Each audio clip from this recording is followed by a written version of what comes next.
بسم اللہ الرحمن الرحیم۔ معزز سامعین کرام، السلام علیکم ورحمۃ اللہ وبرکاتہ۔ آج ہم اپنے لیکچر کے اندر امام بخاری رحمۃ اللہ تعالی علیہ، حضرت اسماعیل امام بخاری رحمۃ اللہ تعالی علیہ، محمد بن اسماعیل آپ کا نام ہے، آج ہم ان کی مختصر حالات زندگی کے بارے میں سنیں گے۔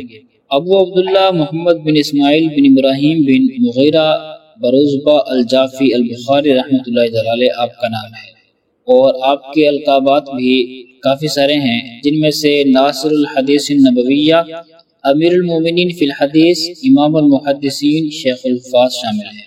آپ کی ولادت ماوراء النہر کے عظیم شہر بخارا میں 13 شوال 194 ہجری بروز جمعہ بعد نماز عشاء ہوئی۔ امام بخاری نے 18 سال کی عمر میں اپنی کتاب قضایا الصحابہ و تابعین مرتب فرمائی۔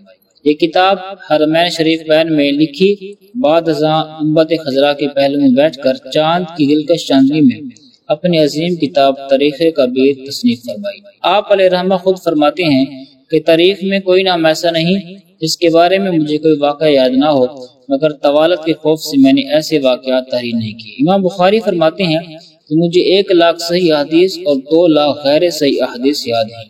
آپ کے اساتذہ کرام آپ رحمۃ اللہ تعالی علیہ طلب علم حدیث کی تحصیل کے لیے شہر شہر اور قریہ بقریہ گئے، اس لیے وہ اساتذہ اور مشائخ جن سے آپ کو سماع حدیث کے موقع میسر آئے ان کی تعداد 1000 سے زائد ہے۔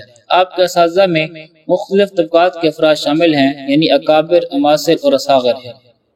بعض محققین نے آپ کے اساتذہ کو 5 طبقات میں محصور کیا ہے۔ طبقہ اولا میں وہ مشائخ شامل ہیں جو ثقات تابعین سے روایت کرتے ہیں۔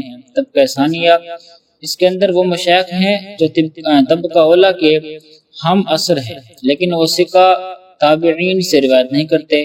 طبقہ ثالثہ، اس کے اندر وہ شیوخ ہیں جو کبار تبع تابعین سے روایت کرتے ہیں۔ اور طبقہ رابعہ، اس کے اندر ایسے شیوخ ہیں جو طلب حدیث میں امام بخاری کے رفیق اور شریک تھے، لیکن انہوں نے سماع حدیث کا آغاز امام بخاری سے پہلے کیا تھا۔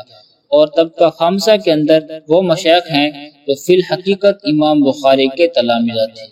امام بخاری رحمۃ اللہ تعالی علیہ کی زندگی کے جو مختصر ہم تعارف سن رہے ہیں، اس کا دوسرا حصہ انشاءاللہ ہم اپنی اگلی قسط میں عرض کریں گے۔